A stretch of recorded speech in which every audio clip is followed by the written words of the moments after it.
ನೀವು ಒಂದು ತೋಟದಲ್ಲಿ 6 ಲಕ್ಷ ಇನ್ಕಮ್ ತೆಗೆದ್ರಿ ಈ ವರ್ಷ. ಒಂದು ಮರಕ್ಕೆ ಒಂದು 600 ಮರ ಇತ್ತು ಒಂದು 1000 ರೂಪಾಯಿ ಇನ್ಕಮ್ ಬಂತು ನನ್ನ ಅವರೇಜ್ ಪ್ರಕಾರ.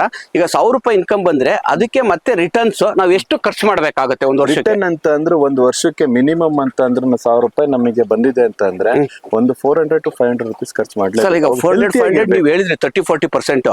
ಒಬ್ಬೊಬ್ರು 100 ರೂಪಾಯಿನೂ ಖರ್ಚು ಮಾಡೋದಿರಲ್ಲ.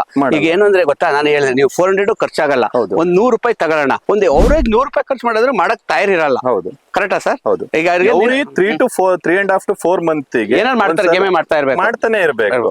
ಸೊ ಬರೀ ನಾವು ನೀರ್ ಬಿಡೋದು ಒಂದೇನೆ ಸಾಕಾಗಲ್ಲ, ನೀರಿನ ಜೊತೆಗೆ ಬೇರೆ ಎಲ್ಲದೂ ಬೇಕಾಗತ್ತೆ. 3 ತಿಂಗಳಿಗೆ ಒಂದ್ಸಲ ಅದಕ್ಕೊಂದು ಗೇಮೆ ಮಾಡ್ತಾ ಇದ್ರೆ ಅಟ್ಲೀಸ್ಟ್ ನಮಗೆ ಕಲ್ಟಿವೇಶನ್ ಯಾವ್ದು ಮಾಡಕ್ಕಾಗಿಲ್ಲ ಅಂದ್ರೆ ಲಿಕ್ವಿಡ್ ಅಲ್ಲಾದ್ರೂ ನಾವು ಕೊಡ್ಬೇಕು. ಲಿಕ್ವಿಡ್ ಅಲ್ಲಿ ಮತ್ತೆ ಸ್ಪ್ರೇ ನಲ್ಲಿ ನಾವು ಕೊಟ್ಬಿಟ್ರೆ. ಸರ್ ಈಗ ಅಕ್ಷಯ ಸಮೃದ್ಧಿ NPK ಗ್ರೀನ್ ಅದನ್ನ ಅವರಿಗೆ ತಂದ್ರಿ. ಇದು ನಿಮಗೊಂದು ಇದು NPK ಗ್ರೀನ್ ಹಾಕೋದ್ರಿಂದ ಏನೆಲ್ಲ ಪ್ರಯೋಜನ ಅಂತ ನಿಮಗೊಂದು ಅನ್ಸಾಗಿದೆ ಈಗ ಸ್ವಲ್ಪ? ಇವಾಗ ಹಾಕೋದ್ರಿಂದ ನನಗೆ ಏನಪ್ಪಾ ಅಂತ ಅಂದ್ರೆ ಒಂದು ಮಣಿ ಉದ್ರೋದೆಲ್ಲ ಕಡಿಮೆ ಆಗಿದೆ, ಮತ್ತೊಂದು ಮರ ಹೆಲ್ತಿ ಆಗಿದೆ. ಮರ ಹೆಲ್ತಿ ಆಗಿ ಗ್ರೀನರಿ ಆಗಿರತ್ತೆ.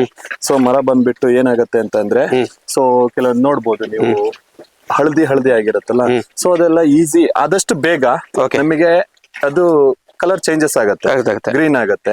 ಸೊ ಮರ ಹೆಲ್ತಿ ಆಗಿರುತ್ತೆ. ಅದಕ್ಕೆ ಬೇಕಾಗಿರ್ತಕ್ಕಂಥ ಎಲ್ಲ ನ್ಯೂಟ್ರಿಯೆಂಟ್ಗಳು, ಮೈಕ್ರೋ ನ್ಯೂಟ್ರಿಯೆಂಟ್ಗಳು ಎಲ್ಲದೂ ಅದ್ರಲ್ಲಿ ಸಿಗೋದ್ರಿಂದ ಸೊ ಅದೇನಾಗಿರುತ್ತೆ, ಹೆಲ್ತಿ ಆಗಿರುತ್ತೆ.